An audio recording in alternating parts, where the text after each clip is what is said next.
Ang mayaman kong asawa kabanata 1811 hanggang 1820. Ang sutil na Chinyu.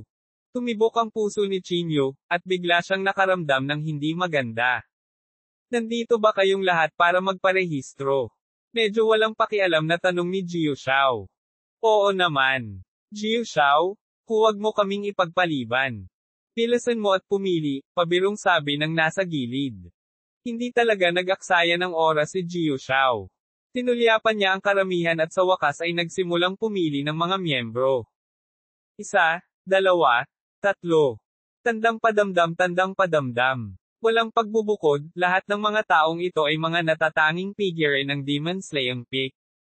Nang pipiliin na sana ni Jiu Shao ang ikalima, bigla siyang huminto at sinabing, kailangan kong ipaalala sa iyo na ang paglalakbay na ito sa Zhongzhou ay lubhang mapanganib.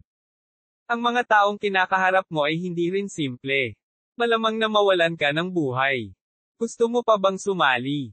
Jiu Shao? Dahil nandito tayo, natural na handa tayong mamatay, sabi ng isang tao.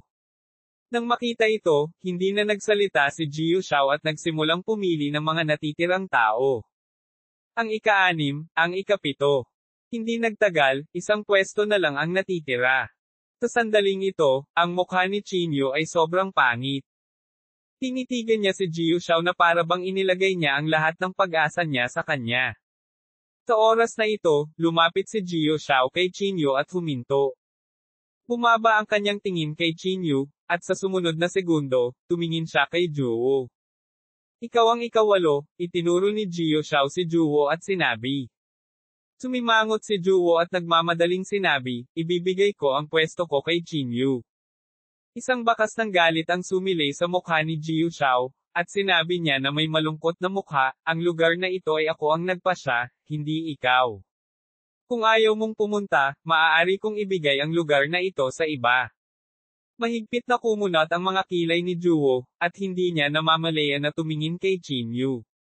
Bagamat alam ni Chinyu na hindi siya pipiliin ni Jiu Shao, nakaramdam pa rin siya ng matinding pagkabalisa kapag lumabas na ang mga resulta. Pumunta ka, pilit nang ngumiti si Chinyu at sinabi. Si Juwo ay nagngangalit ang kanyang mga ngipin at hindi alam kung ano ang gagawin. Kung hindi siya pupunta, hindi makakakuha ng anumang puntos si Chinyu. Kaya naman, makakagat lang siya ng bala at pumayag. Sige, pwede na kayong lahat umalis. Ikinaway ni Jiu Shao ang kanyang kamay, tumalikod, at bumalik sa chessboard. Ang lahat ay umalis sa kuweba na tinitirhan. Umalis din sina Chinyu at Juwo. Sa sandaling ito, ang mukha ni Chinyu ay sobrang hindi magandang tingnan. Paminsan-minsan ay kinuyam niya ang kanyang mga kamao, at puno ng pag-aatubili ang kanyang mukha. Kahit na sinabihan ni Xiaoyu si Chinyu na huwag pumasok sa Zhongzhou bago niya marating ang Reversion Void Stage, handa pa rin siyang gawin iyon dahil nasa Zhongzhou ang kanyang minamahal. Chinyu, huwag kang masyadong mag-isip. Hindi ka pinabayaan ni Jiu Shao para sa iyong ikabubuti. May lumapit sa kanya para i-comfort siya. Oo. Kahit pumunta tayo, baka hindi na tayo makabalik, hayaan mo na lang kayo, sabi ng iba. Pilit nang umiti si Chinyu at sinabing, naiintindihan ko, salamat. Si Chinyu ay nasa masamang kalagayan pagkatapos niyang bumalik sa tirahan ng kuweba. Napuno ng kabiguan at kawalan ng kakayahan ang kanyang isip. For a moment, wala siyang gustong gawin. Naiintindihan ni Juwo ang nararamdaman ni Chinyu, kaya hindi na siya nagsalita at tahimik na sinamahan si Chinyu. Si Chinyu ay nakaupo doon sa buong araw sa ganoong sitwasyon. Dumidilim na ang langit, at lumubog na ang gabi. Gabi na, biglang tumayo si Chinyu, na nakaupo sa lupa. Anong ginagawa mo? Nagmamadaling tanong ni Juwo. Gusto kong subukan muli, sabi ni Chinyu sa malalim na boses. Anong ibig mong sabihin? Kumunat ang noo ni Juwo. Pupuntahan ko si Jiu Shao, malamig na sabi ni Chinyu. Naniniwala ako na ang mga pagkakataon ay laging ipinaglalaban, at hindi ibinibigay ng iba. Nakikiusap ka sa kanya. Natigilan si Juwo. Siyempre hindi. Huminga ng malalim si Chinyu. Ipaglalaban ko ang isang lugar sa aking paraan. Sasamahan kita. Nagmamadaling sabi ni Juwo. Ngunit umiling si Chinyu at sinabing, hindi na kailangan, pupunta ako mag-isa. Huwag mo akong sundan, baka masira mo lang ang mga bagay-bagay. Pagkatapos sabihin ito, dumiretso si Chinyu sa tirahan ng kuweba ni Jiu Shao. Sa pasukan ng tirahan ng kuweba, malakas na itinulak ni Chinyu ang malaking batong pinto. Humihiling si Chinyu ng audience. Bagamat hindi malakas ang boses ni Chinyu, maaari itong tumago sa pintuan ng bato at malinaw na marinig ni Jiu Shao. Makalipas ang ilang segundo, unti-unting bumukas ang pintong bato. Walang pag-aalinlangan, pumasok si Chinyu. Nang makapasok siya sa kuweba, dahan-dahang isinara ang pinto. Dumiretso si Chinyu sa isang madilim na landas at hindi nagtagal ay nakarating sa harap ni Jiu Shao. Tumitig si Jiu Shao sa chessboard at sinabing, bakit? Nandito ka ba para humingi ng paliwanag? Hindi. Umiling si Chinyu. So nandito ka para makiusap sa akin. Nagtaas ng kilay si Jiu Shao. Hindi. Kinuyam ni Chinyu ang kanyang mga kamao, at dahan-dahang tumaas ang kanyang panloob na chi. Gusto kong lumaban ka. Kapag nanalo ako, hahayaan mo ako. Paano? Sabi ni Chinyu. Hindi napigilan ni Jiu Shao na matawa. Dahan-dahan siyang tumayo at ngumisi, labanan mo ako. Ikaw. Isang Mighty Realm Cultivator. Nandito ka ba para mamatay? Ikaw at ako ay pinipigilan na maging sa parehong cultivation realm, sabi ni Chinyu. Lalong tumawa si Jiu Shao nang marinig niya ito. Ngunit sa sandaling ito, biglang iniba ni Jiu Shao ang paksa. Pagkatapos ay bigla niyang inabot ang kanyang kamay, hinawakan ang leeg ni Chinyu, at itinaas siya sa ere. Dahil sa malaking puwersa, hindi makagalaw si Chinyu. Nahihirapan pa siyang huminga. Sa tingin mo ba ang misyon na ito ay isang laro? Upang sugpuin sa parehong cultivation realm. Bakit? Sa tingin mo ba ay sugpuin din ng iyong mga kaaway ang kanilang cultivation realm sa Mighty Realm para sa kapakanan ng pagiging patas? Sa tingin mo ba ay layaw ka ng lahat? Kasunod ng isang sigaw, itinapon ni Jiu Shao si Chinyu sa isang tabi. Kinagat ni Chinyu ang kanyang mga ngipin at tumayo mula sa lupa. Kinuyam niya ang kanyang mga kamao at sinabing, hindi na kailangan kung ganoon. Kumilos ka na lang. Matapos marinig ang mga salita ni Chinyu, nagulat si Jiu Shao. Parang hindi siya makapaniwala sa narinig niya. Kaya tinanong niya, ano ang sinabi mo? Sabihin mo itong muli. Sabi ko lalaban tayo ng ganito. Kapag nanalo ako, hahayaan mo akong pumunta sa Zhongzhou, malamig na sabi ni Chinyu. Lalong nanlamig ang mukha ni Jiu Shao. Kung gusto mong mamatay, maaari kang mamatay sa ibang lugar. Huwag mong dumihan ang aking mga kamay, malamig na sabi ni Jiu Shao. Cut the crap. Gayunpaman, ang matigas ang ulo na si Chinyu ay hindi susuko. Pagkatapos ng isang sigaw, itinaas niya ang kanyang kamay at inihagis ang 10,000 spell-breaking punch na dumiretso sa direksyon ni Jiu Shao.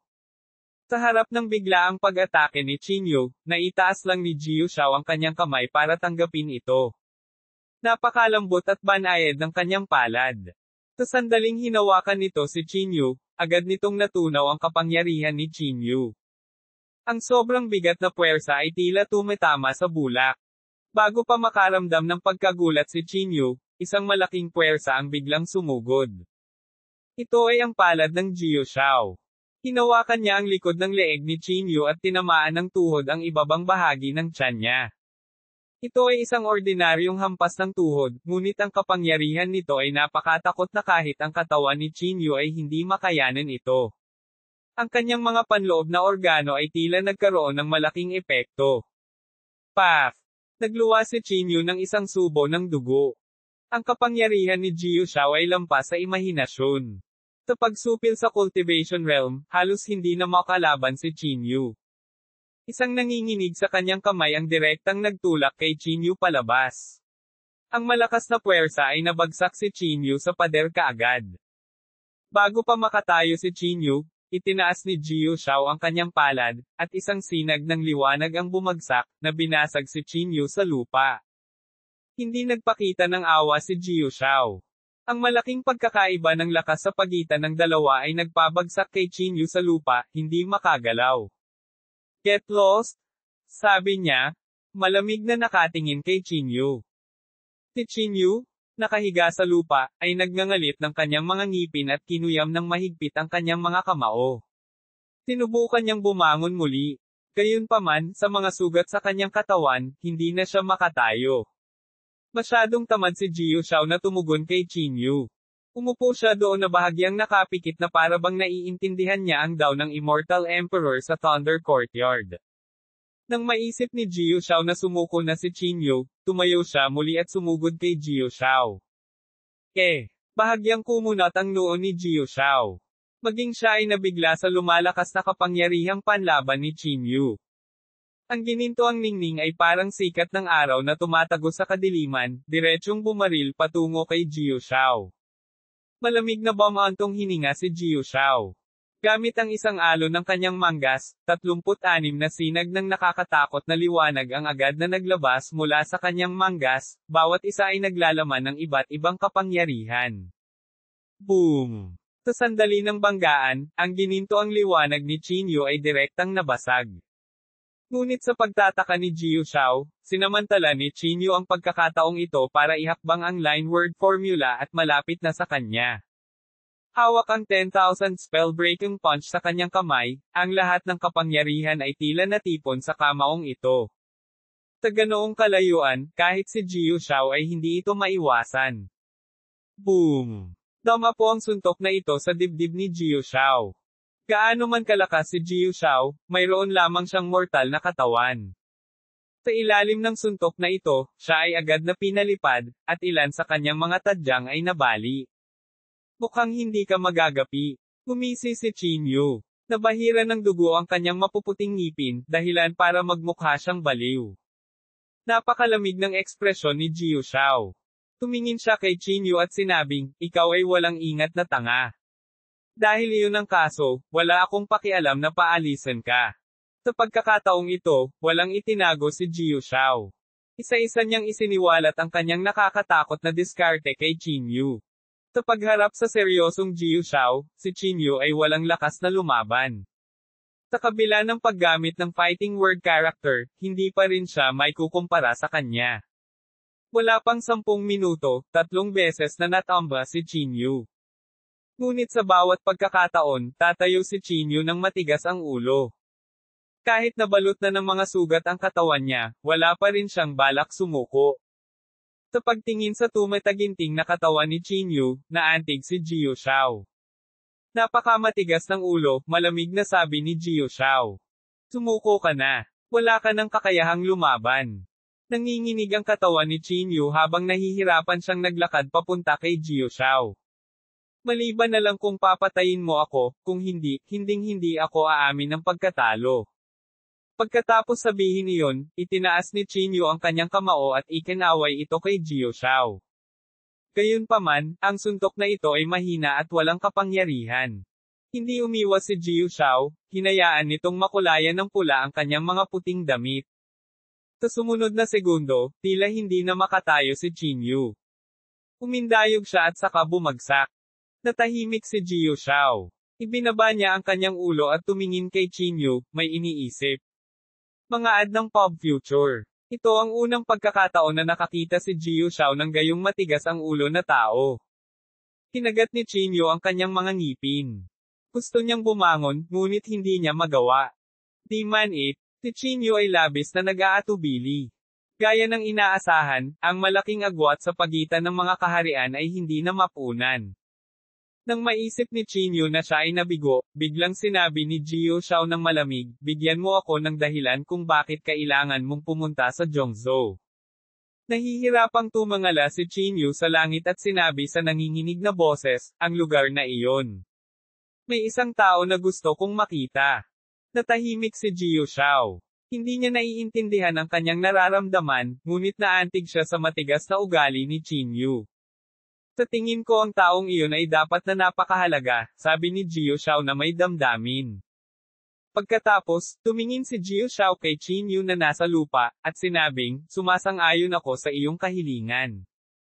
Si Chinyu, na nakahiga sa lupa, ay biglang nanginag. Agad niyang gustong pasalamatan siya, ngunit nagpatuloy si Jiu Shao, ngunit ang misyon na ito ay lubhang mapanganib, kaya hindi ka makakasali.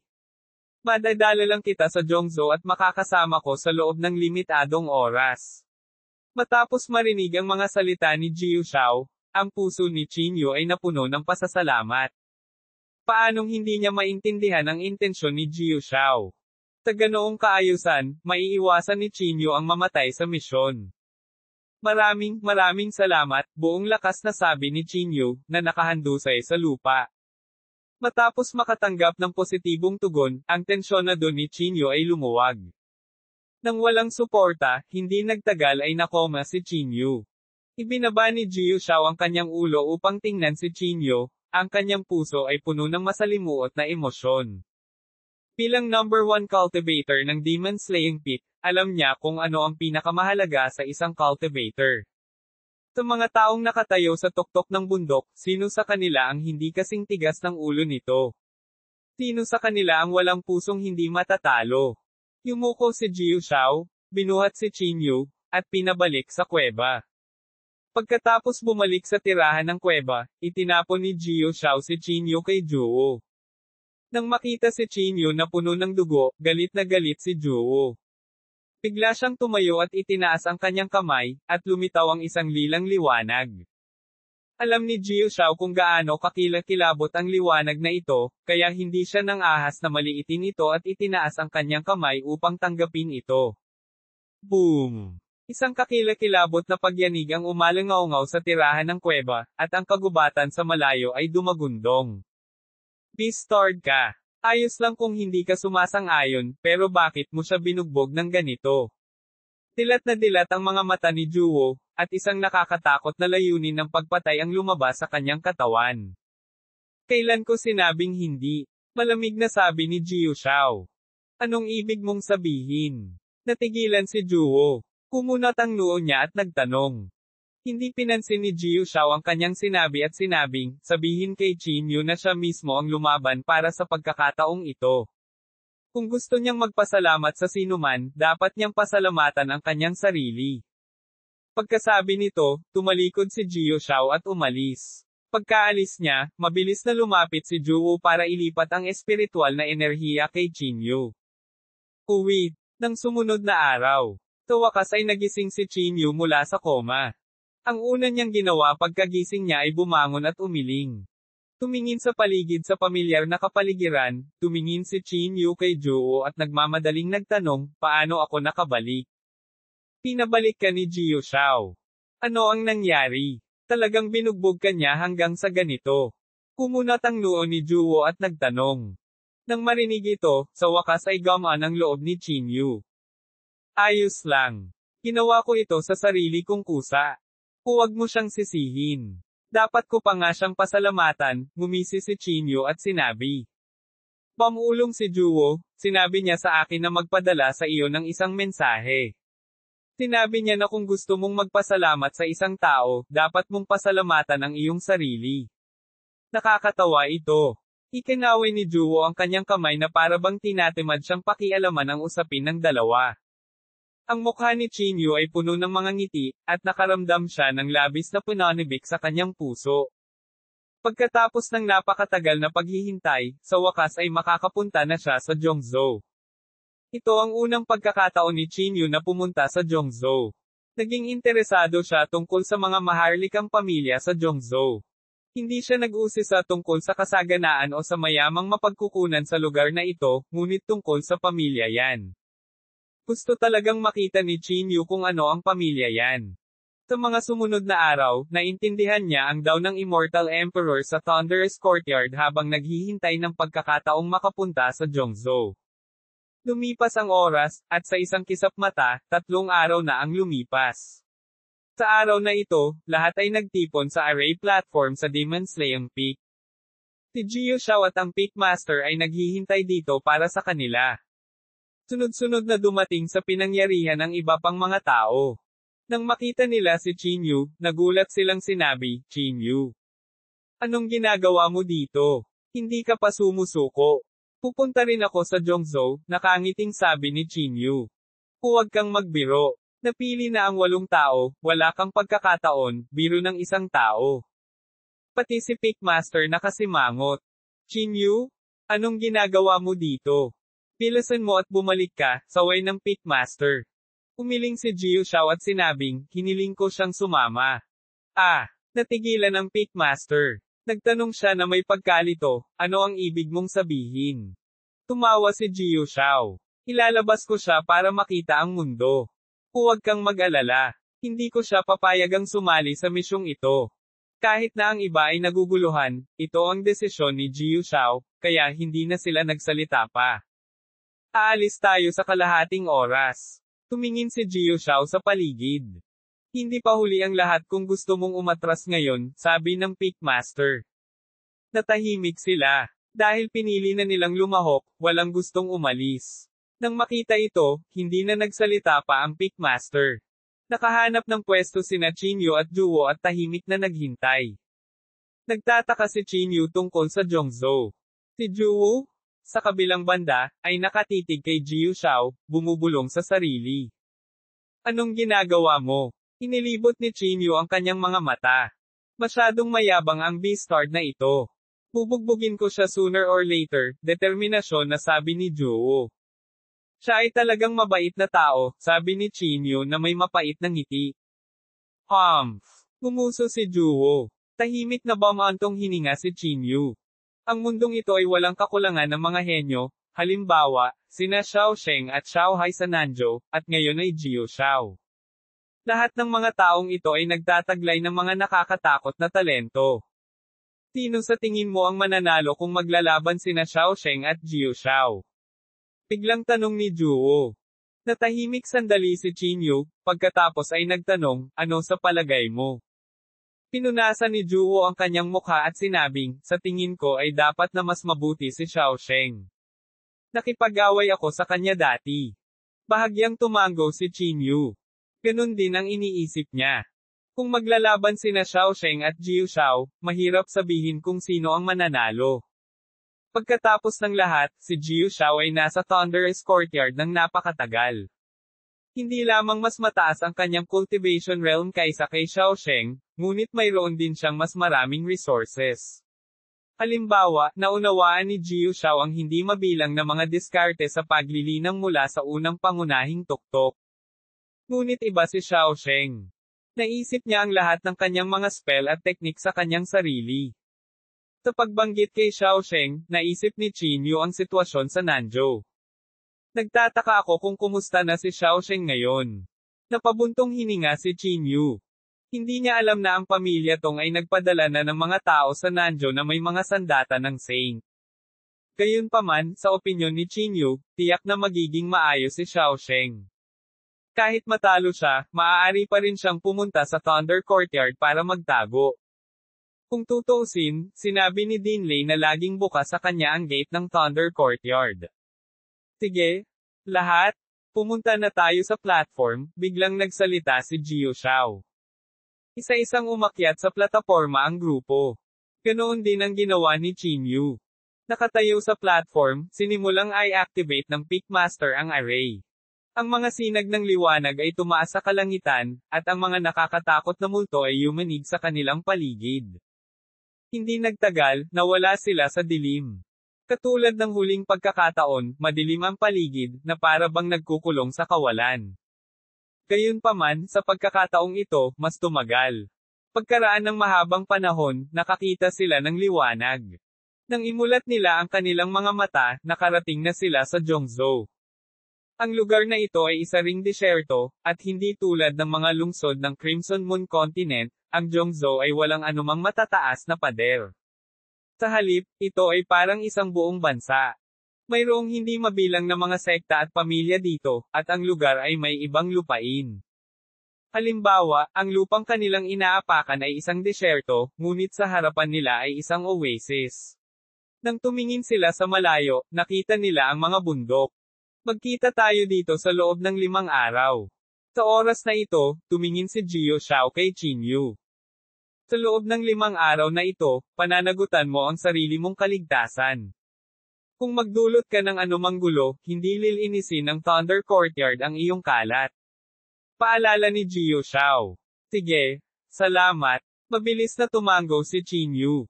Maaari ba akong manatili sa Chinyu? Tanong ni Juwo. Hindi. Baka sa mukha ni Jiu Xiao ang galit. Mabilis na tumingin si Chinyu kay Juwo at sinabing, buti na lang at nandito na ako. At saka, napakadelikado ng misyon na ito. Kailangan kayong lahat. Mabuti naman. Bagamat gusto ni Juwo na manatili kay Chinyu, hindi siya nagpumilit. Mag-ingat ka, paalala niya. Huwag kang mag-alala. Tumango si Chinyu. Pagkatapos sabihin iyon, tumalikod si Chinyu at umalis, na para bang ayaw niyang makita nito na nagsinungaling siya. Ang kanyang bilis ay napakabilis, at nakarating siya sa isang kalye sa ilang sandali. Napakalawak ng kalye na ito. Ito ay mas katulad ng isang parisukat. Ang parisukat ay puno ng iba't ibang mga bagay.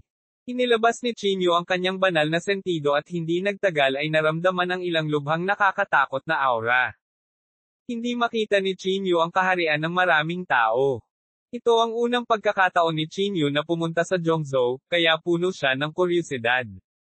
Isinaaktibo niya ang kanyang malungkot na banal na mata at tumingin sa malayo.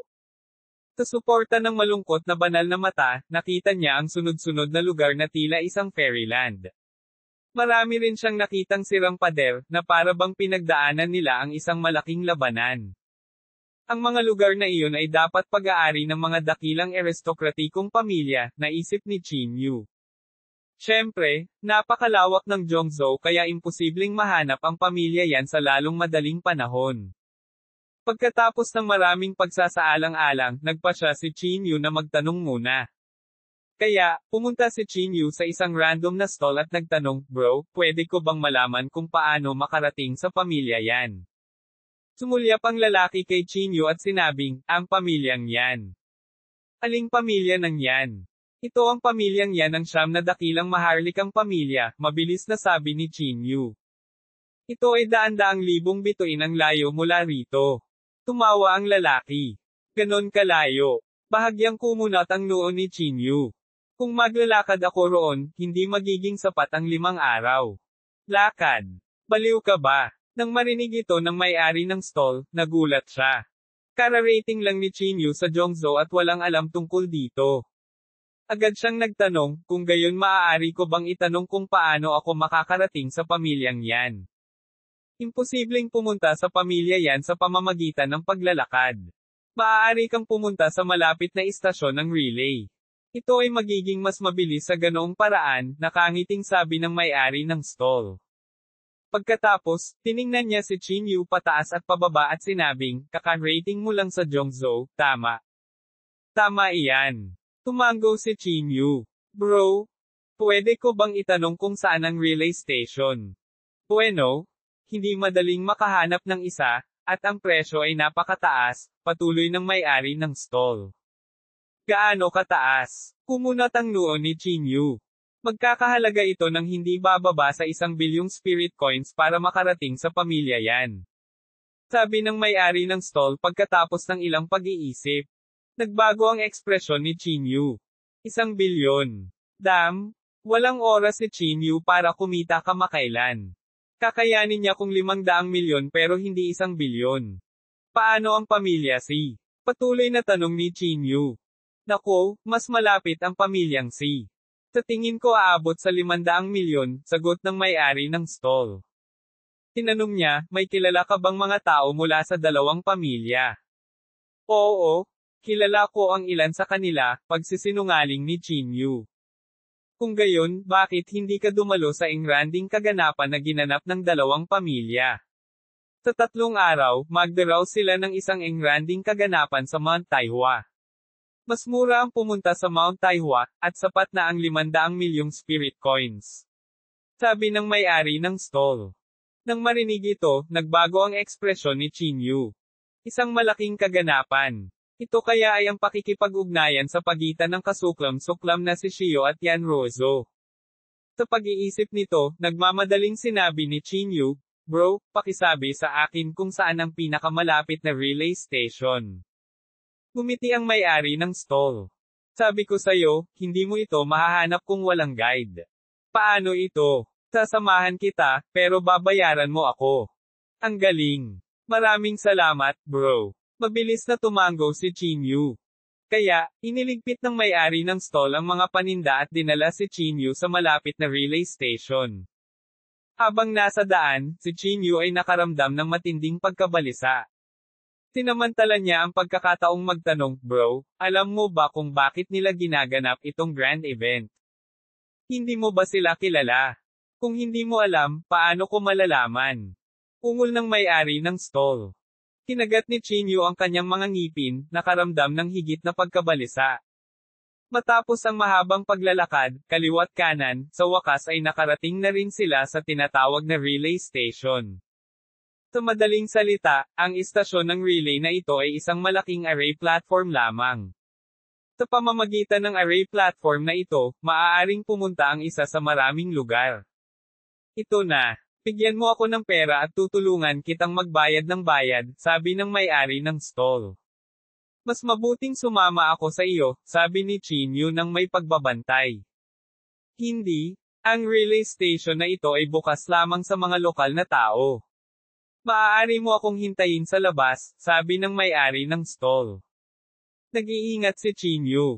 Bahagya niyang ipinikit ang mga mata, pero sa huli, binigay pa rin niya ang pera. Kinuha ng may-ari ng stall ang card at naglakad papunta sa istasyon.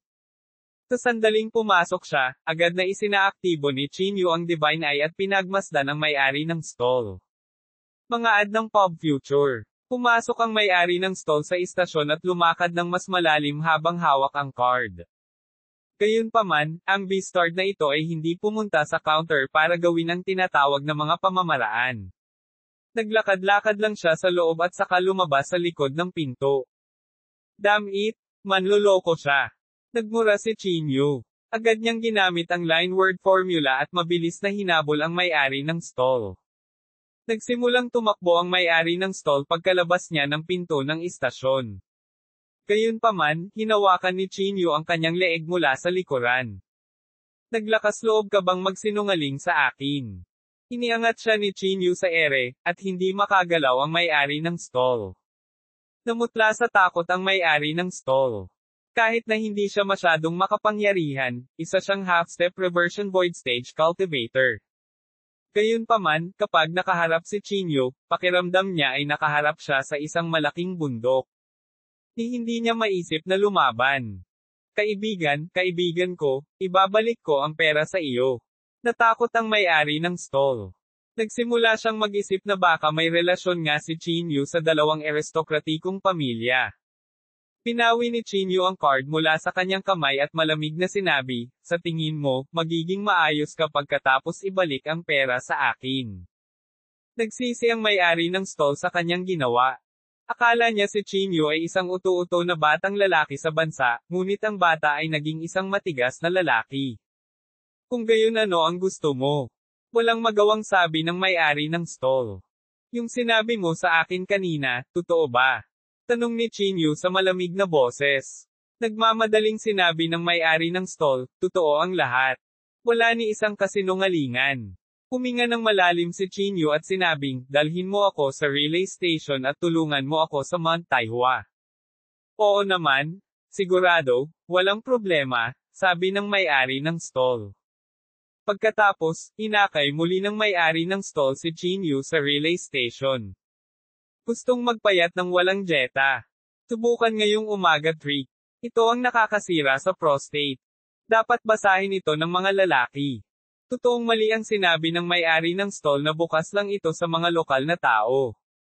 Pagkatapos magbayad, pumunta si Chinyu sa platform. Upang maisaaktibo ang platform na ito, kailangan ang isang malaking halaga ng mga materyales. Ang mga materyales na ito ay tinatawag na teleportation stones. Sinasabi na ang mga teleportation stone ay napakabihirang at hindi na muling mabubuo, kaya ang mga ito ay partikular na mahalaga. Karamihan sa mga minahan ng batong teleportasyon sa mundo ay nasa kamay ng mga dakilang pamilyang Maharlika, na sa katunayan ay monopolyo. Ang sitwasyong ito ay medyo katulad sa Earth. Tahimik na naghintay si Chinyu sa teleportation formation. Hindi maa-activate ang platform kung wala pang 8 customer. Sa paglipas ng panahon, sunod-sunod na nagdatingan ang mga tao. Ang mga taong ito ay nakasuot ng pambihirang damit, at ang kanilang mga aura ay medyo nakakatakot. Halatang hindi sila ordinaryong tao. Tumingin si Chinyu sa isang lalaki sa malapit at nagtanong, "Bro, pupunta ka rin ba sa Mount Taihua?" Tama. Medyo mayabang daw ang lalaki. Agad na sinabi ni Chinyu, "Ako rin." Nagbigay ako ng maraming pagsisikap na dumalo sa engranding kaganapan ng pamilya Yan at Ying. Nag-iba talaga ang ugali ng lalaki nang marinig iyon. He said with some respect, "Sir, pupunta ka rin ba sa event na ito? Pwede ko bang malaman kung saan ka galing?" Hindi ko masabi. Pero may pagkakaibigan ako kay si Shio. Kuya ang tawag niya sa akin noon, pagsisinungaling ni Chinyu. Oh, even the young master called you kuya. Pwede ko bang malaman ang pangalan mo? Lalong naging magalang ang ugali ng lalaki. Hindi mo kailangang malaman ang pangalan ko, sabi ni Chinyu pagkatapos ng ilang pag-iisip. Chiidi ang tawag sa akin ng mga tao. Chiidi. Napakunot ang noo ng lalaki sa hindi pamilyar na pangalan. Tama, si Chiidi. Dapat mong tandaan na ang relasyon namin ni si Shio ay hindi karaniwan, patuloy ni Chinyu. Isang karangalan na makilala ang isang mahalagang panauhin na tulad mo, magalang na sabi ng lalaki. Kinailangan ako ng malaking pagsisikap upang makakuha ng isang imbitasyon sa kaganapang ito. Natahimik si Chinyu. Gaya ng inaasahan, kailangan ng imbitasyon para lumahok sa kaganapang ito. Mukhang kailangan kitang linlangin para bigyan ako ng imbitasyon, bulong ni Chinyu sa sarili. Natigilan ang lalaki. Sumimangot siya at sinabing, "Anong sabi mo?" "Wala. Ihahatid kita mamaya." Hindi mo na kailangan ng imbitasyon, mabilis na binago ni Chinyu ang kanyang mga salita. "Maraming salamat." Magalang na sabi ng lalaki. "Ang pangalan ko ay Tan Liu. Ikinararangal kong makilala ka," pakilala niya. Ikinaway ni Chinyu ang kanyang kamay. "It's no big deal. Don't bother. Gayunpaman, kailangan mong ilihim ang aking pagkakakilanlan." Naiintindihan, naiintindihan. Kuya Yutay, huwag kang mag-alala. Naiintindihan ko, nakangiting sabi ni Tan Liu. Katulad ng sinabi niya na malapit nang mag-activate ang formation. Kumpara sa pagkakabuo ng Thunder Courtyard, ang forma sayon dito ay medyo pagod.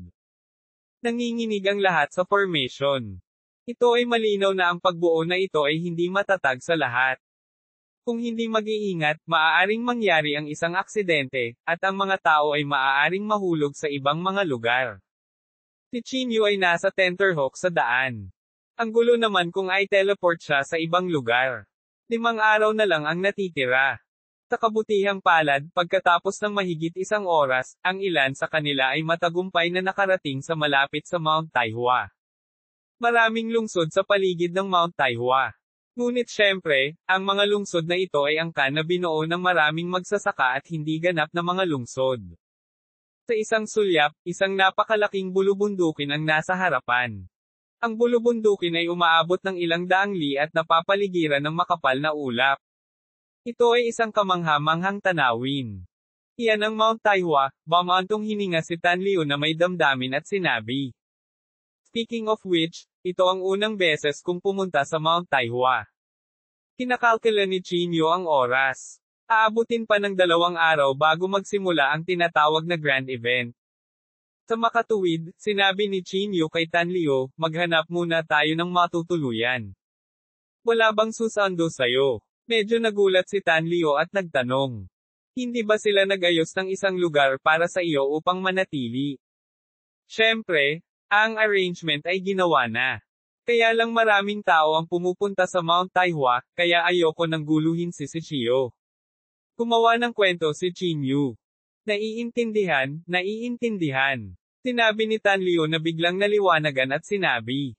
Hanggat ang isa ay may katayuan, ang kabilang partido ay maniniwala sa kanya ng walang pag-aalinlangan, kahit na siya ay nagsasalita ng walang kaparirikon.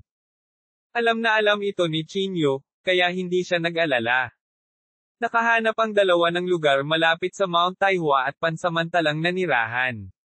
Nagdala pa si Tan Liu ng masarap na alak at karne para pasayahin si Chinyu. Habang kumakain, ang isip ni Chinyu ay lubos na nag-iisip kung paano linlangin si Tan Liu na ibigay sa kanya ang liham ng paanyaya. Napaka-unfair, ngunit walang pagpipilian si Chinyu kundi gawin ito. Brother Tanlio, bakit ka pumunta sa Mount Taihua? Tanong ni Chinyu. Bumantong hininga si Tanlio at sinabing, syempre, ito ay para magsikap na magkaroon ng pagkakataon. Kung makapasok ako sa pamilyang si Oyan, maaari akong ituring na maayos ang pag-aayos sa hinaharap. Nang marinig ito, biglang naramdaman ni Chinyu na ito na ang kanyang pagkakataon. Ano ang gusto mong gawin sa pagpasok sa mga pamilya? Nakangiting tanong niya. Anything is fine. I'm even willing to be a handyman. Bumantong hininga si Tanlio na may damdamin. Mga ad ng Pop Future. Ang bulong-bulungan ay nagsasabi na ang kanilang mga handyman ay umiinom ng ilang mga table tas bawat buwan, at maaari silang uminom ng kahit anong herb juice na gusto nila, sabi ni Tanlio na puno ng pananabik ang mukha. Napangiti si Chinyu at sinabing, kaya para lang sa maliit na bagay na ito. Simple lang to. Tutulungan kitang kausapin si Shio mamaya. Hihilingin kong manatili ka sa tabi niya. Natigilan si Tanlio saglit at pagkatapos ay nagmamadaling sinabi, Brother Tai, totoo ba ang sinabi mo? Totoo. Ikaw at ako ay nakatakdang magkita. Ito ay isang bagay lamang ng isang pangungusap, walang pakialam na sabi ni Chinyu. Pero dapat mong intindihin na kahit bigyan ako ng mukha ni Shio, kailangan mo ring alalahanin ang nararamdaman ng ibang tao. Kaya kapag una kang sumali sa pamilyang si, maaaring kailangan mong magsimula sa simula. Mabilis na binago ni Chinyu ang paksa upang maiwasan ang hinala mula kay Tanlio. Brother Tai, hindi ko makakalimutan ang iyong dakilang kabaitan. Mabilis na kinuha ni Tanlio ang kanyang tasa ng alak at sinabi. You're welcome. Tumawa si Chinyu habang pinupulot ang tasa ng alak at tinapos itong inumin kasama si Tanlio. Noong gabing iyon, nag-inuman silang dalawa hanggang sa mamatay na silang lasing. Noong una, gusto ni Chinyu na direktang agawin ang liham ng imbitasyon. Gayunpaman, siya ay nasa paanan ng Mount Taihua at hindi pamilyar sa lugar. Natatakot din siya na baka may mangyari. Kaya naman, sumuko si Chinyu sa ideya. Nang sumunod na araw, habang kumakain sina Chinyu at Tanlio, bigla niyang binanggit, Brother Tan, magastos siguro ang invitation letter mo, di ba? Upang makuha ang imbitasyong ito, kailangan kong magmakaawa at gumastos ng malaking halaga ng pera at oras, mapait na ngumiti si Tanlio at sinabi. Sok! Sok! Ang dami mo talagang nasayang na pera sa ganyang kapirasong papel. Kalokohan! Nagkunwaring bumantong hininga si Chinyu at sinabi. Brother Tai, hindi mo naiintindihan ang sakit na dinanas ng mga tulad natin, napabuntong hininga si Tanlio na may damdamin at sinabi. Nang makita ang pagkakataon, pansamantalang sinabi ni Chinyu, kasama ako, hindi mo na kailangan ng imbitasyon. Bakit hindi mo gamitin ang pagkakataong ito para ibenta ang liham ng imbitasyon at kumita ng pera? Kalimutan mo ito, kung sakaling may mangyari na hindi inaasahan, napakunot ang noo ni Tanlio at sinabing. May hindi inaasahan. Hehe. Mukhang hindi naniniwala sa akin si Kuya Tan, pumalakpak si Chinyu, tumayo, at aalis na sana. Mabilis na hinailan ni Tanlio si Chinyu pabalik. Kinagat niya ang kanyang mga ngipin at sinabing, pakikinggan kita at ibebenta ang imbitasyong ito. Walang kinalaman sa akin kung ibenta mo ito o hindi. Nakaramdam lang ako ng kaunting sakit sa loob ng napakalaking halaga ng pera. Ang imbitasyong ito ay malamang na nagkakahalaga ng 10-10 milyong spirit coins. Tinubukan ni Chinyu na siyasatin ang impormasyon mula sa kanya. Hindi ko alam ang eksaktong halaga, ngunit tinatansya ko na maaari itong ibenta sa halagang 100 milyong spirit coins. Ang bagay na ito ay maaaring parehong mahalaga at walang halaga, sabi ni Tanlio sa malalim na boses. Ibenta mo, bahagyang tumango si Chinyu at sinabi. Ito ay magiging isang piraso ng basurang papel pagkatapos ng 2 araw. Sige. Hindi na ako mag-aaksaya ng oras. Pupunta ako ngayon, sabi ni Tanlio. Pagkatapos noon, tumayo si Tanlio at lumabas ng inn. Sa sandaling lumabas siya ng pinto, agad na pinaandar ni Chinyu ang kanyang divine eye at sinundan siya ng malapitan. Pagkatapos ay kumuha si Chinyu ng isang itim na robe mula sa kanyang spatial magic artifact upang takpan ang kanyang mukha at mabilis na sinundan siya. Kinuha ni Tanlio ang liham ng paanyaya. Magsasalita pa sana siya, nanguna si Chinyu para humakbang pasulong at harangin siya. Liham ng imbitasyon. May imbitasyon ka ba sa Mount Taihua? Pinigilan ni Chinyu ang kanyang boses upang maiwasang makilala ni Tanlio. Tumanggo si Tanlio at sinabing, tama. Hindi ko kailangan ang liham ng imbitasyon na ito sa ngayon. Kaya naman pinaplano ko itong ibenta. Magkano ang halaga nito? Tanong ni Chinyu kahit alam niya ang sagot. 100 milyong spirit coins, sabi ni Tanlio pagkatapos ng ilang pag-iisip. Si Chinyu ay nakaramdam ng pagkakasala, sa simula. Kaya agad niyang sinabi, babayaran kita ng 200 milyong spirit coins. Ibenta mo ito sa akin. Talaga? Nagulat si Tanlio at nagmamadaling nagtanong. Oo, talagang? Sabi ni Chinyu. Sa makatuwid, kinuha ni Chinyu ang kanyang card at ibinigay ito kay Tanlio. Sa isang pagsabog ng maliwanag na liwanag, 200 milyong spirit coins ang inilipat sa card ni Tanlio. Sige. Akin na ang liham ng paanyaya na ito, hindi makapaghintay si Chinyu na kunin ang liham ng paanyaya. Pagkatapos kunin ang liham ng paanyaya, tumalikod si Chinyu at umalis. Natatakot siya na pagsisihan ni Tanlio ang kanyang desisyon. Matapos tumakbo ng malayuan upang matiyak na hindi na siya makikita ni Tanlio, hinubad ni Chinyu ang kanyang itim na robe at bumalik sa inn, tinahak ang line word formula. Sa sandaling bumalik si Chinyu, bumalik si Tanlio kasunod niya. Brother Tai, isang idiot ang gumastos ng 200 milyon para bilhin ang imbitasyon. Tuwang-tuwang sabi ni Tanlio. Malungkot ang mukha ni Chinyu, ngunit ngumiti pa rin siya at sinabing, siguro ang imbitasyong iyon ay napakahalaga sa kanya. Huwag na nating pakialaman yan. Kukuha tayo ng kalahati ng pera.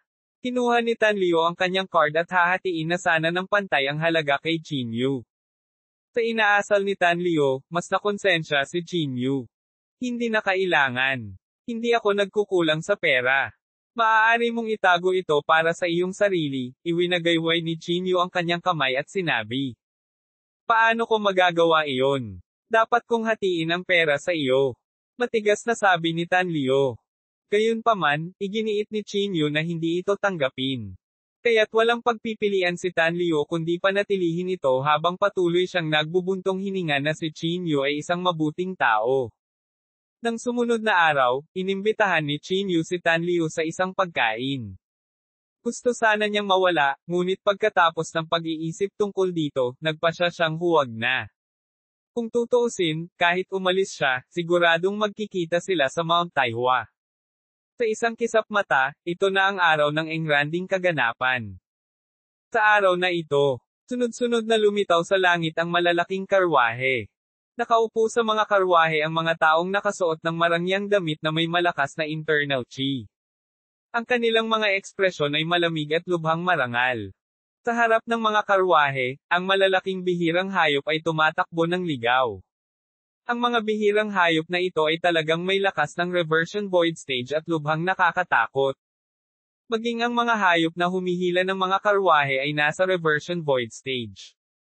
Hindi mapigilan ni Chinyu na mapabuntong hininga sa kanyang puso. Ito ba ang lakas ng siyam na dakilang pamilyang Maharlika? Talagang nakakagulat. Nakatingin si Chinyu sa mga karwahe na sunod-sunod na dumaan, sinusubukang hanapin si Yan Rozo. Sa kasamaang palad, hindi siya mahanap ni Chinyu. Ang gayong kahangahangang eksena ay nakakuha ng atensyon ng hindi mabilang na mga tao. Napabuntong hininga sila sa paghanga, puno ng emosyon nang makita ang kamangha-manghang tanawing ito. Brother Tai, alis na tayo, sabi ni Tanlio. Ma'am, sagot ni Chinyu, tara na. Naglakad ang dalawa patungo sa Mount Taihua. Sa sandaling ito, ang tuktok ng Mount Taihua ay naglalabas ng isang napakabanal na liwanag. Parang isang fairyland. Malinaw na nag-set up sila ng nakakatakot na pormasayon sa itaas para pigilan ang sinumang dumating para manggulo. Nagmamadaling pumunta sina Chinyu at Tanlio sa tuktok ng Mount Taihua sa paglalakad. Sa daan, si Chinyu ay nakakaramdam ng labis na pagkabalisa sa kanyang puso. Pero mas kinakabahan siya at nasasabik, may halong galit. Nasasabik siya na sa wakas ay makikita na niya si Yan Rozo. Ang galit ay natural dahil kay si Shio. Sa wakas magkikita na tayo. Sa pag-iisip kay Shishio, ang mukha ni Chinyu ay naging sobrang lamig.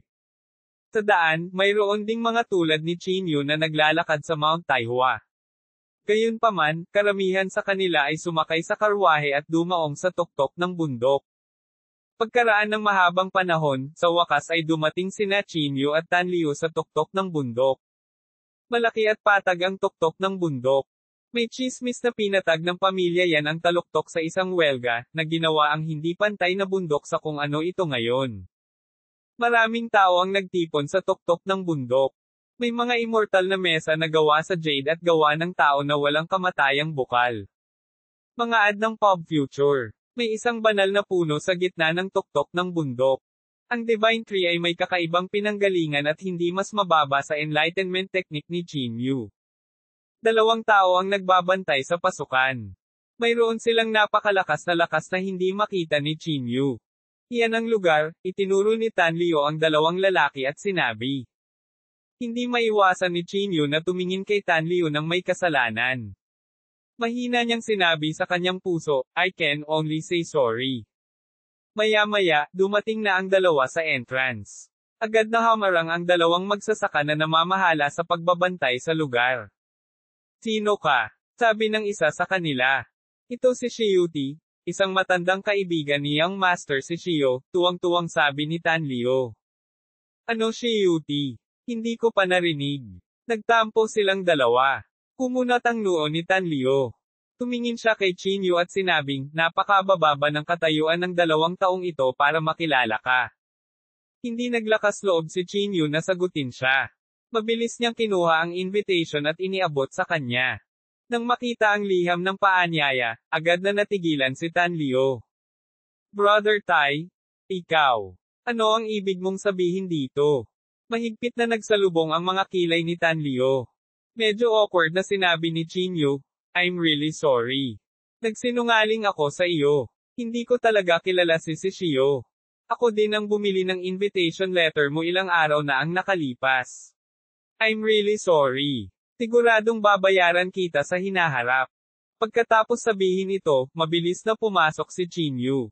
Natigilan si Tanliu. Galit na galit siya at agad na gustong sumugod. Sa kasamaang palad, si Tanliu ay hindi makahakbang kahit kalahati sa harap ng 2 tagapag-alaga na ito. Chiyuti, you are FX King Beastard. Hinding-hindi kita bibitawan. Ang galit na pagbulyaw ni Tanliu ay nasa likuran niya, ngunit si Chinyu ay nakayanan lamang ang sarili at magkunwaring hindi niya ito narinig. Matapos pumasok sa engranding kaganapan, napagtanto ni Chinyu na ang mga pumunta rito ay mula sa pamilya Yan, sa pamilyang Si, o sa mga sekta na kaanib sa kanila.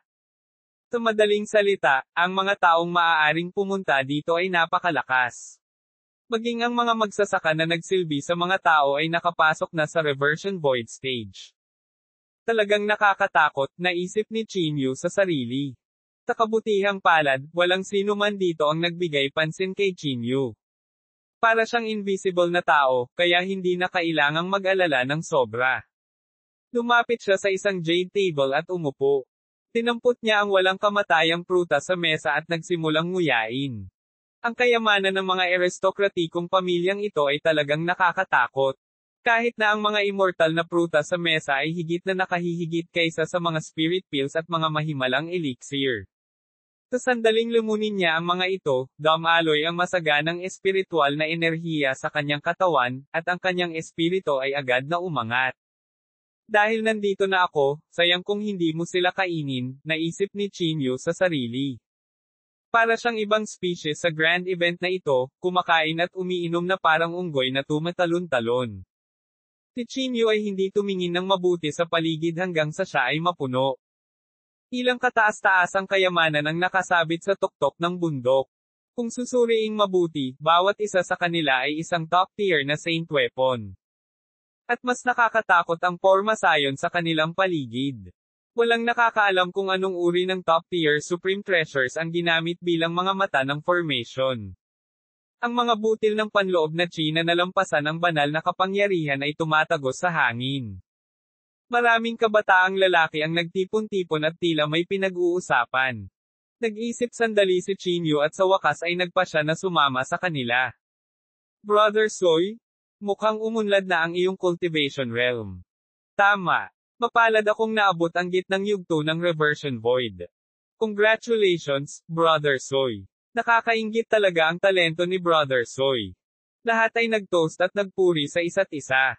Sa mga nakababatang henerasyon, sino sa palagay mo ang unang papasok sa True Saint Realm? May biglang bumantong hininga at nagtanong. True Saint Realm. Sa anumang kaso, natatakot ako na kailangan ko ng 500 taon. Natatakot ako na kailangan ko ng 1,000 taon. Hindi ko alam kung may pag-asa pa ba si Shishio. Siya ay may unang henerasyong pamana ng bloodline at magulong katawan.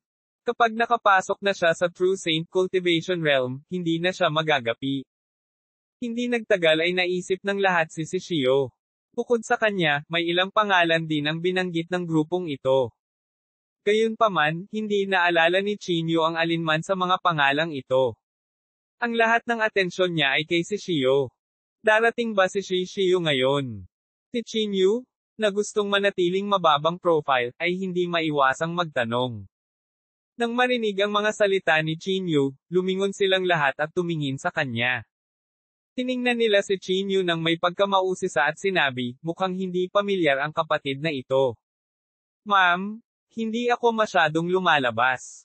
Hindi rin ako mahilig mapunta sa limelight, sabi ni Chinyu, pinatibay ang sarili.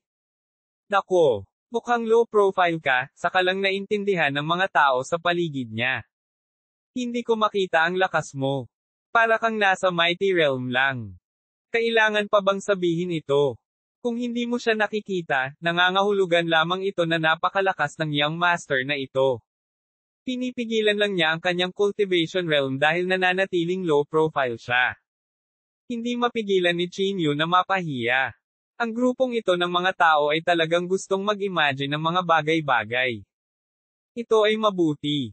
Sa ganitong paraan, hindi na niya kailangang mag-aksaya ng oras sa paghahanap ng mga dahilan. Lahat, darating ba si Shishio ngayon?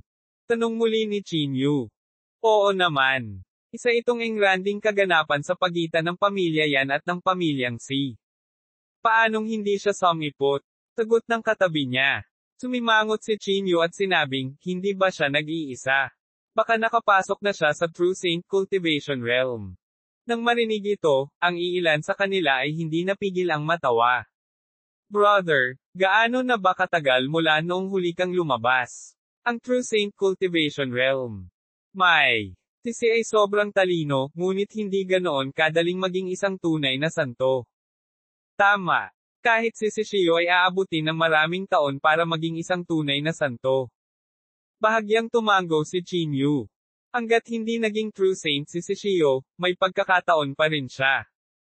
Darating ba si Yan Rozo? Patuloy na tanong ni Chinyu.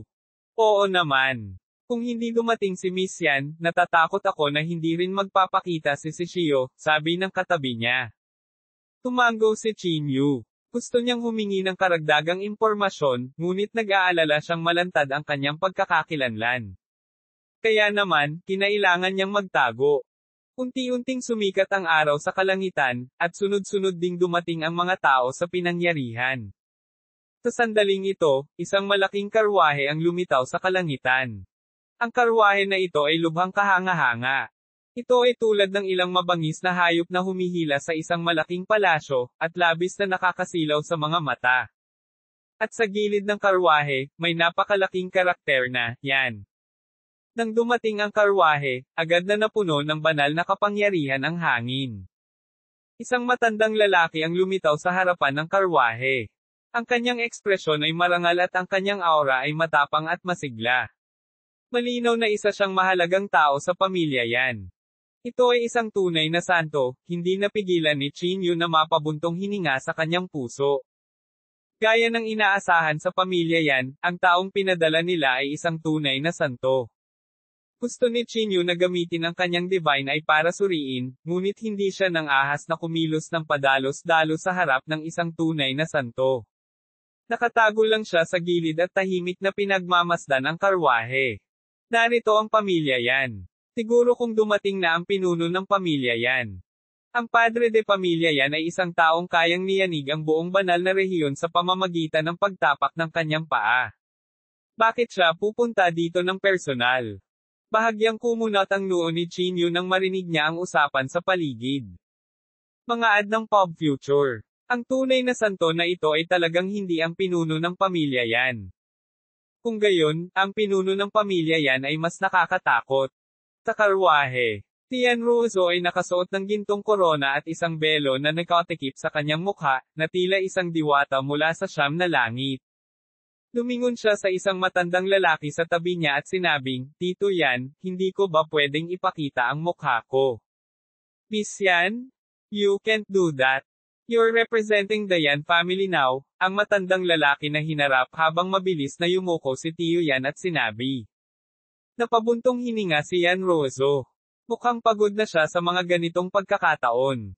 Sa ilalim ng mapagbantay na mga mata ng karamihan, dumating ang karwahe sa tuktok ng bundok. Pagkatapos, bumukas ang pinto ng karwahe. Unti-unting bumaba sina Uncle Yan at Yanruozo. Kahit na tinakpan ni Yanruozo ang kanyang mukha, nakikilala pa rin siya ni Chinyu sa isang sulyap. Napakasilaw at kaakit-akit pa rin niya. Sa ilalim ng tingin ng lahat, si Yanruozo ay nagpakita ng napakabait. Ngumiti siya at isa-isang binati ang lahat bago dahan-daang naglakad pasulong. Nandito na si Miss Yan. Tama, sabi ng chismis na si Miss Yan ang may genuine purest bloodline na dumadaloy sa katawan niya. Sa ganoong bloodline, hindi ko maisip kung ano ang magiging hitsura nito sa hinaharap. Hindi umimik si Chinyu. Mula sa sandaling lumitaw si Yanruozo, hindi na nawala ang tingin ni Chinyu sa kanya. Si Yanruozo, na nakikipag-chat sa madla, ay tila nakadama ng nagbabagang tingin sa kanya. Sinundan niya ang tingin at tumingin sa direksyon ni Chinyu. Mabilis na tumalikod si Chinyu. Natatakot siyang makilala siya ni Yanruozo. Alam ni Chinyu na hindi nila dapat kilalanin ang isa't isa sa ganoong okasyon. Kung hindi, tiyak na magdudulot ito ng problema para kay Yanruozo. Pagtingin sa likod ni Chinyu, nagsalubong ang mga kilay ni Yanruozo. Miss Yan? Anong problema? Mabilis na tanong ni Tito Yan na nasa tabi niya. Umiling si Yanruozo at sinabing, "Kakaiba, pakiramdam ko pamilyar ito. Karamihan sa mga tao ngayon dito ay mga taong pamilyar sa iyo. Kaya hindi mo na kailangang magtaka," mahinang sabi ni Uncle Yan. Tumango si Yanruozo at hindi na nagsalita pa. Nakaharap ang likod ni Chinyu kay Yanruozo. Puno ng halo-halong damdamin ang kanyang puso. Ang pakiramdam ng pagiging malapit ngunit hindi matapang na makilala siya ay napaka-hindi komportable. Lalo na nang maisip niya si Shio, mas nagalit si Chinyu. Huminga ng malalim si Chinyu at pinigilan ang galit sa kanyang puso. Alam na alam niya sa kanyang puso na walang saysay ang galit na walang kakayahan. Sa makatuwid, gumamit si Chinyu ng isang lihim na pamamaraan upang takpan ang kanyang mukha. Kahit na ang pamamaraan ni Chinyu ay hindi napakatalino at kahit medyo malamaya, maaari pa rin niyang itago ang kanyang pagkakakilanlan. Lahat, ano ang tema ng kaganapan ngayon? Lumapit si Chinyu sa grupo ng mga young master at mahinang nagtanong. Ano pa kaya ito? Ito ay walang iba kundi ang pag-anunsyo sa mundo ng relasyon sa pagitan ng pamilya Yan at pamilyang Si, may tumawa at sinabi. Hindi mo basta-basta masasabi ang ganoong bagay. Kung gagawin mong hindi masaya ang dalawang pamilya, hindi mo kakayanin ang mga kahihinatnan, pabirong sabi ng isang katabi niya. Bahagyang tumango si Chinyu. Tumingin siya sa harapan at nakita ang isang grupo ng mga kabataang lalaki na nagkukumpulan sa paligid ni Yanruozo. Ang panloob na chi ng mga taong ito ay lubhang nakakatakot. Kahit na itinago nila ang kanilang panloob na chi, nararamdaman pa rin ng mga tao ang nakakatakot na kapangyarihan sa kanilang mga katawan. Obvious naman na kahit sa ganoong engranding event, may differentiation pa rin sa level. Kung ikukumpara kina Yanruozo at si Shio, ang mga young master sa paligid ng Chinyu ay halatang mas mababa ng isa o ilang antas. Dumating na rin ang karwahe ng pamilya Si. Sa sandaling ito, isang napakalaking karwahe ang lumitaw sa kalangitan. Ang karwahe ay mukhang medyo luma, ngunit ito ay naglabas ng panloob na chi ng mahabang taon. Para itong pinasa sa loob ng maraming taon. Ito talaga ang sinaunang kalisya ng pandigma ng pamilyang C. Mukhang lubos na pinahahalagahan ng pamilyang ito ang kaganapang ito, may damdaming napabuntong hininga ang nasa tabi niya at sinabi. Ang kalisya ng digmaan ng pamilya C ay kahanga-hanga. Naglabas ito ng isang sinaunang panloob na chi na naging dahilan upang ang mga tao ay magkaroon ng pagnanais na magpatira pa sa pagsamba. Itinaas ni Chinyu ang kanyang ulo at tinitigan ang kalisya. Hindi niya maiwasang magkaroon ng bakas ng pagpatay sa kanyang puso. Kahit na sinubukan ni Chinyu na pigilan ang kanyang sarili ng buong lakas, mahirap para sa kanya na tiisin ito. Hindi nagtagal, huminto ang karo, at sunod-sunod na bumaba ang mga makapangyarihang tao. Ang mga taong ito ay tila mga matatanda ng pamilyang C. Mukha silang mabait ngunit ang bawat kilos at galaw nila ay hindi naglakas loob na saktan sila. Maya-maya, bumaba mula sa kalisya ang isang medyo gwapong binata. Siya ay mukhang malamig at mayabang, at ang kanyang mapagmataas na ugali ay naging dahilan upang ang mga tao ay hindi maglakas loob na tumingin sa kanyang mga mata. Ang taong ito ay ang sikat na si Shio. Siya ang pinakatalentadong binata sa pamilyang Si at isa sa pinakamakapangyarihang henyo sa buong Holy Region. Nakatutok sa kanya ang tingin ni Chinyu na para bang sinusubukan niyang kabisaduhin ang kanyang mukha. Sa ilalim ng tingin ng lahat, dahan-daang bumaba si Shio mula sa karwaheng pandigma. Walang nang ahas na lumapit para kausapin siya dahil sa palalong ugali. Malinaw na mararamdaman ng isang tao ang napakalakas na internal chi sa kanyang katawan. Ang panloob na chi na ito ay likas na perpekto, at tila lahat ng nakikita niya ay yumuko sa kanya. Si Shio. Ikinuyom ni Chinyu ang kanyang mga kamao at naalala siya sa kanyang puso. Ang panloob na chi ni Mr. Si ay tila mas malakas kaysa dati, may isang bumaantong hininga na may emosyon at sinabi. Tama. Ang kanyang talento ay kabilang sa pinakamahusay kahit na sa buong kasaysayan. Tuldok. Kung patuloy siyang lumaki sa ganitong paraan, tiyak na papasok siya sa Tribulation Transcending Stage. Baka magkaroon pa siya ng pagkakataon na maging isang emperador. Habang nag-uusap ang iba, si Chinyu ay nagtatago sa dilim, malamig na nakatingin kay si Shio na may madilim na mukha. Nilagpasan ni si Shio ang karamihan at nagtungo sa Yan Rozo. Naglakad siya hanggang sa gilid ni Rozo at bahagyang yumuko. Rozo, kinakatawan mo ba ang pamilya yan? Umiling si Yan Rozo at sinabing, hindi, si Uncle Yan ang namamahala. Wala itong kinalaman sa akin. Bahagyang kumunat ang mga kilay ni si Shio na para bang bahagyang nagulat. Natigilan din si Tito Yan na nasa gilid. Gayunpaman, hindi niya ito itinanggi. Sa halip, tumango siya at sinabing, Shio, bata pa si Rozo. Ayaw niyang madamay sa bagay na ito pansamantala. Uncle Yan, bati ni si Shio kay Uncle Ya. He then said, it's fine. This event is just a display to the public and also to show the power of our families. Gaya ng sinabi ni si Shio, ang pamilya Si ay nagbigay ng malaking kahalagahan sa kaganapang ito. Pinakilos nila ang sinaunang karwaheng pandigma at dinala ang mga saint weapons. Bukod dito, sinusundan din ng isang tunay na santo si Shio. Ang gayong kapangyarihan ay sapat na upang tanggayan ang karamihan sa mga pamilya sa banal na rehiyon. Kasunod nito, naglakad si Shio pasulong. Lumapit siya sa isang walang kamatayang plataporma at umupo. Ang kanyang tindig ay walang katulad na pagmamalaki, tulad ng isang bagong umakyat na hari na nasisiyahan sa pagsamba ng lahat. Kung ikukumpara kay Shio, mas mapayapa si Yan Rozo. Siya ay may isang malabong ngiti sa kanyang mukha at natural at mapagbigay. Si Chinyu ay malamig pa ring nakatingin kay Shio. Malalim niyang inukit ang mukha ni Shio sa kanyang isipan. Siya ang makapangyarihang magulong katawan, ang karibal ng pag-ibig ni Chinyu. Mga ad ng pop future. Dahil sa ganoong damdamin, hindi na mapigilan ni Chinyu ang pagpatay sa kanyang puso. Alam niyang kung magpapatuloy ito, tiyak na mapapansin ni Shio. Sa ngayon lang ako makakaalis. Kinagat ni Chinyu ang kanyang mga ngipin at muling tumingin kay Yan Rozo. Bagamat nag-aatubili siyang umalis, alam ni Chinyu na malalagay siya sa gulo kung magtatagal pa siya. Kaya kailangan niyang umalis sa ngayon. Si Shio ay nag-iwan ng napakalalim na impresyon kay Chinyu. Ang kanyang makapangyarihang panloob na chi ang pinaka-nakakatakot sa lahat ng kabataang nakita ni Chinyu sa ngayon. Ang invisible pressure na ito ay lalong nagpabalisa kay Chinyu. Mabilis na tumayo si Chinyu at naglakad patungo sa exit ng grand event. Nang tumayo si Chinyu at aalis na sana, muling napansin ni Yan Ruozo ang kakaibang tao na ito. Ang taong ito, bahagyang kumunat ang noo ni Yan Ruozo. Palagi niyang nararamdaman na ang taong ito ay napakahawig ni Chinyu. Ang sandala na iyon ay nagbigay kay Yan Ruozo ng kakaibang pakiramdam.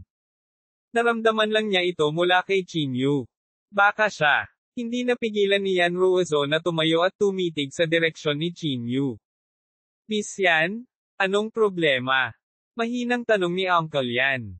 Hinailan ni Yan Ruozo si Uncle Yan sa gilid at sinabing, Uncle Yan, ay. Gusto kong lumabas sandali. Aalis saglit. Miss Yan? Kung aalis ka sa mga okasyon tulad ngayon, hindi ba nalalagay sa alang-inang posisyon ang pamilya si? Nakasimangot na sabi ni Uncle Yan. Hinailan ni Yan Ruozo ang braso ni Uncle Yan at sinabing may kalokohan, Uncle Yan, may emergency ako.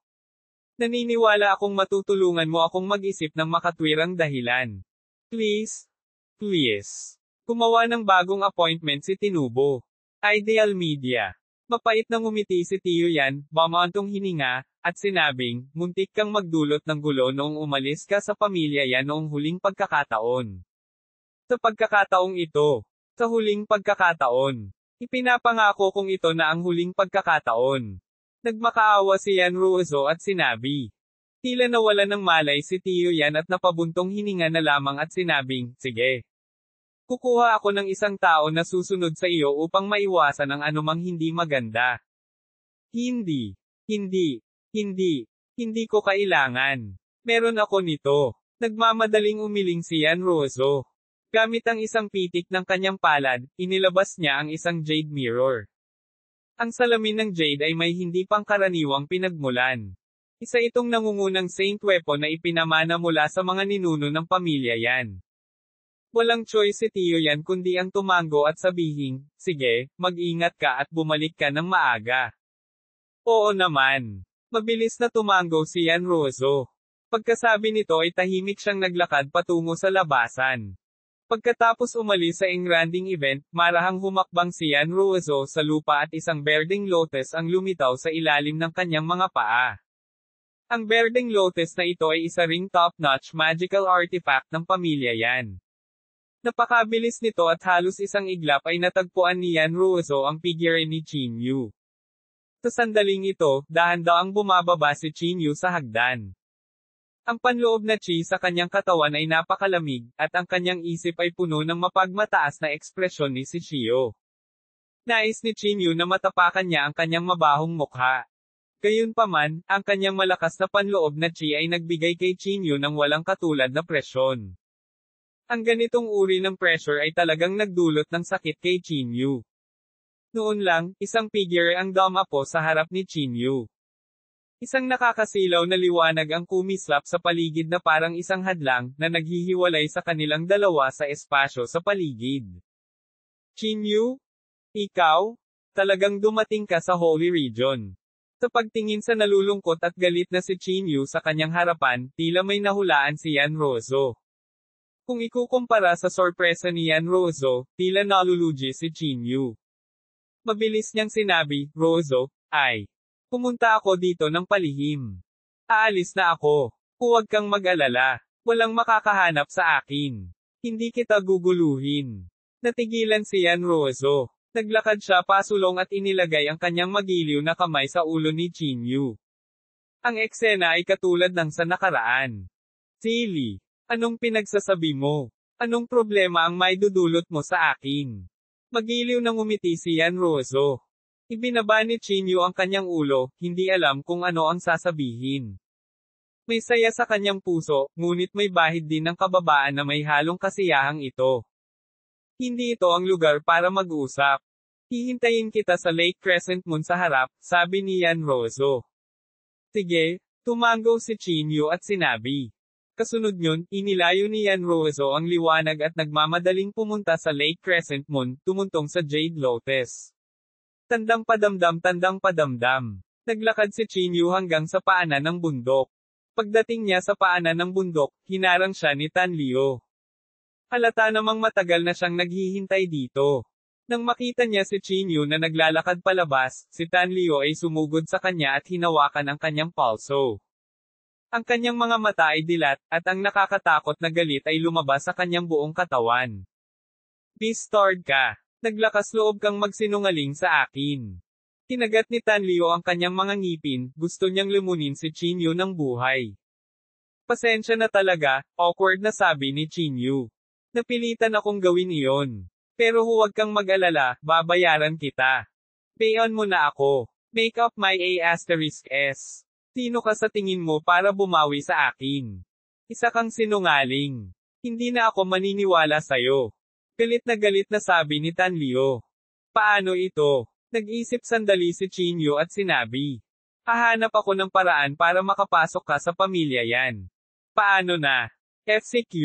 Sinusubukan mo bang lokohin ako sa pangalawang pagkakataon? Nagmura si Tan Liu. Nang makita ito, nasabi lamang ni Chinyu nang walang kahihiyan, naging ganito ang mga pangyayari. Walang silbi kahit napatayin mo ako. At saka, maaaring hindi mo ako kakampi. Bakit hindi ka na maniniwala sa akin minsan pa? Hindi ka pa rin magdaranas ng anumang pagkatalo. FCQ. Paano kung samantalahin mo ang pagkakataong tumakas? Galit na sabi ni Tan Liu. Kung gusto kong tumakbo, hindi na ako lalabas dito. Tsaka gusto ko nang umalis. Sa tingin mo ba mapipigilan mo ako? Sabi ni Chinyu. Tuldok. Galit na galit si Tan Liu, ngunit wala talaga siyang magawa kay Chinyu. Malamang magagalit sila sa pamilya si Atyan kung dito sila nagsimula ng away. Saan ako maghihintay sa iyo? Ang walang magawa na si Tan Liu ay maaari lamang ikompromiso. Saglit na nag-isip si Chinyu at sinabing, pupunta tayo sa ina tinuluyan natin noon. Bago ako pumunta doon, mangyaring huwag kang umalis. Kinagat ni Tan Liu ang kanyang mga ngipin at sinabing, kung manggahas kang magsinungaling muli sa akin, hindi kita bibitawan kahit na kailangan kong ipagsapalaran ang aking buhay. Huwag kang mag-alala. Hindi ako magsisinungaling sa iyo, seryosong sabi ni Chinyu. Malamig na bumantong hininga si Tan Liu. Hindi na niya itinuloy ang bagay na iyon at tumalikod na para umalis.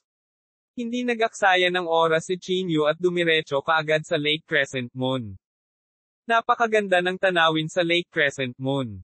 Gaya ng ipinahihiwatig ng pangalan nito, ang hugis ng buong lawa ay parang Crescent Moon. Sa gitna ng Lake Crescent Moon, naghihintay si Yan Ruozo kay Chinyu sakay ng isang maliit na bangka. Matapos makita ang figure ni Chinyu, kumaway si Yan Ruozo sa kanya. Tinapakan ni Chinyu ang kanyang paa, tumapak sa lawa, at tumakbo patungo sa bangka. Si Chinyu ay nagkaroon ng hindi maipaliwanag na pakiramdam nang mapunta siya sa bangka. Ang pakiramdam ng pagiging malapit ngunit napakalayo sa kanya ay nagparamdam kay Chinyu na medyo nawala. Anong problema? Nagbaback out ka ba? Nakangiting tanong ni Yan Ruozo. Umiling si Chinyu at sinabing, hindi, ako lang, hindi ako tiwala. Walang tiwala. Medyo nagulat si Yan Ruozo. Wala kang tiwala sa akin, o ikaw. Ibinuka ni Chinyu ang kanyang bibig at sinabi pagkaraan ng ilang sandali, pareho. Ang lakas ni Shishio ay talagang mas malakas kaysa sa inaakala ko. At, siya ay talagang napakahusay. Nang marinig ito ni Yan Ruozo, hindi niya maiwasang mapabuntong hininga. Hinawakan niya ang kamay ni Chinyu at sinabing, maraming natatanging tao sa mundong ito. Gayunpaman, iisa lang ang Chinyu at isang Yan Ruozo. Lagi akong naniniwala sa iyo. Hanggat gusto mo, tiyak na magagawa mo ito. Kung natatakot ka, madidismaya ako. Seryosong tumingin si Yan Ruozo kay Chinyu. Puno ng sinseridad at pananabik ang malalaking mata niya. Matapos marinig ang mga salita ni Yan Ruozo, muling nabuhay ang kumpiyansa ni Chinyu. Huminga siya ng malalim at sinabing, tiyak na malalampasan ko si Shishio. Hindi magtatagal ang araw na ito. Naniniwala din ako sa'yo. Dahan daw ang sumandal si Yan Ruozo sa dibdib ni Chinyu at ipinulupot ang kanyang mga braso sa baywang ni Chinyu. Natigilan si Chinyu. Sinubukan niyang itaas ang kanyang kamay at hawakan si Yan Ruozo sa kanyang mga bisig. Magkayakap silang dalawa sa ganoong paraan, at walang nagsasalita sa kanilang dalawa. Ang buong mundo ay tila tumigil sa sandaling ito. How they wish this moment na tumagal magpakailanman. May binigay na blessing daw sa Lake Crescent Moon. Hanggat naghahalikan ang dalawang tao sa lawa, sila ang magsasama magpakailanman. Sa sandaling ito, biglang itinaas ni Yan Ruozo ang kanyang ulo at tumingin kay Chinyu. Magsasalita na sana si Chinyu nang ang mamasa-masang mapupulang labi ni Yan Ruozo ay umusad para halikan siya. Natigilan si Chinyu. Nang bumalik siya sa katinoan, niyakap niya ng mahigpit si Yan Ruozo at hinalikan. Nagyakapan at naghalikan silang dalawa sa Lake Crescent Moon. Ang kanilang maalab na damdamin ay tila sumabog sa sandaling ito. Kung nag-aalala ka, kaya kong ibigay sa iyo ang lahat ng mayroon ako, ang boses ni Yan Ruozo ay umalingaw-ngaw sa isip ni Chinyu. Ngayon, dito na. Halos mabaliw si Chinyu sa boses ni Yan Ruozo.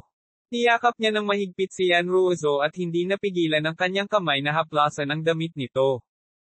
Gayunpaman, sa sandaling ito, biglang bumalik sa katinoan si Chinyu. Hindi, nagmamadali siyang umiling at malamig na sinabi. I want to have you fair and square. Hindi ko kailangan ng ganoong pangako. Kumikislap ang magagandang mata ni Yan Ruozo. Pagtingin sa taong mahal niya sa harapan niya, parang natutunaw ang buong pagkatao niya.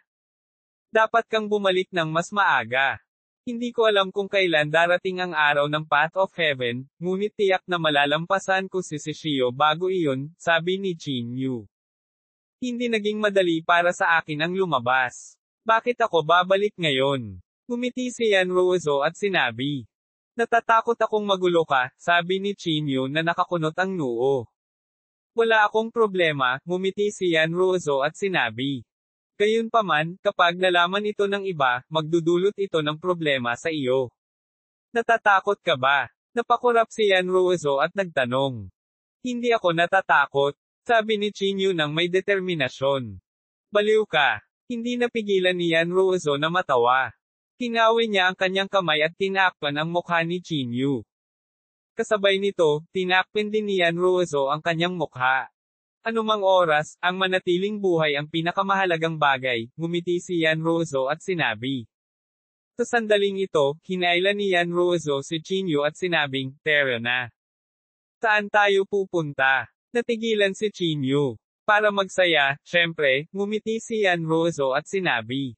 Pagkatapos, hinailan niya si Chinyu at iniwan ang Lake Crescent Moon. Hindi alam ni Chinyu kung saan siya dinala ni Yan Ruozo. Kaya't nakasunod lang siya ng malapitan. Kahit na nakatikip ang mukha ni Yan Ruozo, medyo nag-aalala pa rin si Chinyu. Nag-aalala siyang baka may makaalam nito at magdulot ng gulo para kay Yan Ruozo. Nag-shuttle silang dalawa sa crowd. Tinala niya si Chinyu sa isang lungsod malapit sa Mount Taihua upang kumain ng mga masasarap na pagkain ng Zhongzhou at pumunta sa lahat ng libangan sa Zhongzhou. May isang kalye na tinatawag na Deity Street. Mayroon itong nakasisilaw na hanay ng mga mahiwagang artifact, halamang gamot, at banal na sandata. Hanggat sinusulyapan ito ni Chinyu, bibilhin ito ni Yan Ruozo para sa kanya ng walang pag-aalinlangan. Ang lahat ay eksaktong kapareho ng sa Earth. Hanggat nagustuhan ito ni Chinyu, bibilhin ito ni Yan Ruozo ng walang pag-aalinlangan. Bilang resulta, medyo napahiya si Chinyu. Nakatingin lang siya ng diretso at hindi na tumingin sa iba. Nanatili si Yan Ruozo sa tabi ni Chinyu buong araw. Tinala niya si Chinyu sa mga sikat na makasaysayang lugar sa Zhongzhou. Tinala niya siya sa mga libingan ng dakilang cultivator ng Tribulation Stage, at maging sa venue ng The Whist Rite na iniwan ng Immortal Emperor. Siyempre, hindi sila makapasok sa venue dahil selyado na ito ng major families. Dahil puno ng mga panganib ang mga hindi maunlad na lugar, walang nang ahas na pumasok. Tandang padamdam. Hindi nagtagal, dumilim ang langit, at tila lumipas na ang araw. Sa gabi, si Chinyu at Yan Ruozo ay nakaupo sa isang malaking bato, at ang liwanag ng buwan ay nagniningning sa kanilang mga mukha. Dahan daw ang sumandal si Yan Ruozo sa balikat ni Chinyu at sinabi sa mahinang boses, pwede ba tayong maging ganito magpakailanman? Natahimik sandali si Chinyu, pagkatapos ay nagsabi, hindi magtatagal at darating ang araw na ito. Pagkatapos gumugol ng isang araw kasama si Yanrozo, wala nang takot si Chinyu sa kanyang puso. Maging ang kanyang panloob na mga demonyo ay hindi na siya pinagmumultuhan. Tila siya ang pinakamakapangyarihang Pure Heart Sutra. Hanggat kasama niya, parang mawawala lahat ng paghihirap. Hindi ka ba masisisi sa hindi pagbabalik sa engranding kaganapan sa buong araw? Hindi maiwasang magtanong ni Chinyu. Tumawa si Yanruozo at sinabing, baliw ka. Sabi ko walang mangyayari sa akin. Bagamat sinabi niya iyon, alam ni Chinyu na tiyak na sisisihin siya ng pamilyang yan. Hindi siya inilantad ni Chinyu. Bigla niyang naalala ang ipinangako niya kay Tanlio. Nga pala, kailangan pa ba ng pamilya yan ng mga tao para gumawa ng kakaibang trabaho? Tanong ni Chinyu. Bakit mo natanong? Nagtatakang tanong ni Yanrozo. Sinusubukan mo bang gamitin ang pagkakataong ito para makapasok sa pamilya yan? Siyempre hindi. Umiling si Chinyu. Pagkatapos ay sinabi ni Chinyu kay Yanrozo ang nangyari. Hindi napigilan ni Yanrozo na matawa nang marinig niyang niloko ni Chinyu ang liham ng imbitasyon. Mapait nang ngumiti si Chinyu at sinabing, wala akong pagpipilian. Para makapasok sa kaganapang ito, maaari ko lang siyang dayin sa kanyang liham ng imbitasyon. Kaya, gusto kong itanong kung maginhawa para sa iyo na pasukin siya sa pamilyang yan. Handa pa siyang gumawa ng mga kakaibang trabaho. Siyempre, walang problema. Ngumiti si Yanrozo at sinabi. Sa ilang araw, hilingin mo sa kanya na pumunta sa pamilya yan. May tatanggap sa kanya. Salamat, nakangiting sabi ni Chinyu. Mayroon pa ba kayong kailangan ng tulong ko? Tanong ni Yanrozo. Napakamot ng ulo si Chinyu. Speaking of which, may something talaga. Kung maginhawa, maaari mo ba akong tulungan na mahanap si Changmang? Tanong ni Chinyu. Changmang. Medyo nagulat si Yanrozo. Changmang mula sa Earth dati. Oo, siya iyon. Mas maaga siyang dumating sa Holy Region 1 taon kaysa sa akin, at nawalan ako ng kontak sa kanya, sabi ni Chinyu. Kung maaari, hilingin sa kanya na pumunta sa Thunder Courtyard para hanapin ako. Thunder Courtyard. Nagpunta ka sa Thunder Courtyard. Takang tanong ni Yanrozo.